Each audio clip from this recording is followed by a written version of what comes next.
தேனித் தொழுமவர் பொன்னுலகு ஆளப் பிறந்தருளால் ஏனிப்படி நெறியிட்டுக் கொடுத்து எளியோர் முடிமேல் மாணிக்கு முத்து மரகதம் போன்று வைரம் மண்ணி ஆணிக்கணக்கம் ஒக்கும் ஐயார நடித்தலமே. இந்த தலம் தேவாரப் பாடல் பெற்ற தலத்தில் வடகரை தலத்தில் 51வது தலமாக விளங்குகிறது. நந்தியம்பெருமான் ஜனன தலமாகவும் இந்த தலம் விளங்குகிறது. குருமரபுக்கெல்லாம் முதல் குருநாதனாக விளங்குகின்றவர் நந்தியம்பெருமான். சைவ ஆதீனங்களுக்கெல்லாம் முதல் குருவாக விளங்குகிறவர். அவர் அவதாரம் செய்த தலம். அப்பர் பெருமானுக்காக கைலாய காட்சி கிடைத்த தலம் இந்த தலம். முருகப்பெருமான் வில்லேந்திய வேலவராக இருக்கின்ற சிறப்பு வேற எங்கேயும் இல்லாத ஒரு சிறப்பு உடையது. அம்பாள் அறமரத்து 32 அறங்களை வளர்த்து காமக்கோட்டம் என்று சொல்லக்கூடிய அளவிற்கு அறமரத்த நாயகியாக இங்கே விளங்குகிறாள். ஆட்கொண்டார் யமனை சம்ஹாரம் செய்த தலங்களில் திருக்கடவுர் முதலாவது தலமாக அட்டவிரட்டான தலத்தில் முதலாக இருந்தது.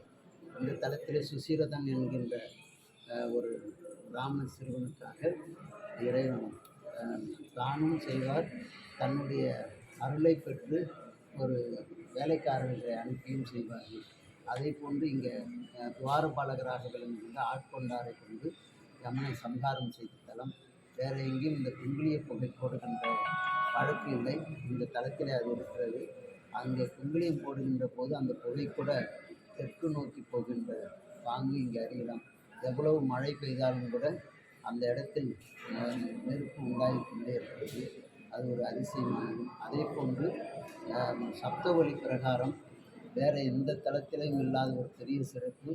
வடக்கு நோக்கி நின்று ஐயாரா என்றோ ஓம் என்றோ எப்படி நாம் கூப்பிடுகிறோமோ அது 7 முறை ஒலிக்கின்ற சப்தவழி பிரகாரம் இருப்பதும் இந்த கட்டடக்கலையினுடைய பெரிய சிறப்பு. இந்த தலத்திலே வடகைலாயம் தென்கைலாயம் என்று இருக்கிறது. வடகைலாயம் ராஜராஜ சோழனுடைய 10 மனைவிகளில் முதலாவது மனைவியாக விளங்குகின்றவர். அவள் கட்டியது. இது கட்டி 6 ஆண்டு கழித்து தான் தஞ்சை பெரிய கோயில் கட்டப்பட்டிருக்கிறது. ராஜராஜ சோழனுக்கு தம்பி மகன் ராஜேந்திர சோழனால் கட்டப்பட்டது தென்கைலாயம். அதனால் 2 தலங்களும் இங்கே இருக்கிறது. ஆட்கொண்டார் சிறப்பாக இருக்கிறது. இந்த ஐயாற்றம் பெருமான் மணலால் ஆனவர். அதனால் அவருக்கு பானத்திலே அபிஷேகம் கிடையாது. இங்கே புழுகு சாற்றுவது தான் இங்கே சிறப்பாக இருக்குது. ஆவுடையாருக்கு தான் தட்சிணாமூர்த்தியை இங்கே ஒருமையில் ஆமை போல் 5 அடக்கம் என்று தியானத்துக்கு சொல்வதற்கு இங்கே அவர் ஆமையை மிதித்து கொண்டிருக்கிறார். இப்படிப்பட்ட சிறப்பு வாய்ந்த இந்த தலத்திலே இன்றைய நாள் பாலாலயம் செய்யப்பட்டிருக்கிறது. பல திருப்பணியாளர்களை கொண்டு ஒவ்வொரு சன்னதிகளும் ஒவ்வொரு பிரகாரங்களும் மதில்களும் மண்டபங்களும் எல்லாம் உபயதாரர்கள் மூலமாகவே திருப்பணிகள் செய்யப்படுகிறது. வருகின்ற தை மாதம் 29ஆம் தேதி 21ஆம் தேதி திங்கட்கிழமை சஷ்டி தேதி பிப்ரவரி மாதம் 3ஆம் தேதி 25ஆம் ஆண்டு 2025 3ஆம் தேதி பிப்ரவரி மாதம் குடமுழுக்கு விழா நடப்பதற்காக தேதிகள் நிர்ணயம் செய்யப்பட்டிருக்கிறது.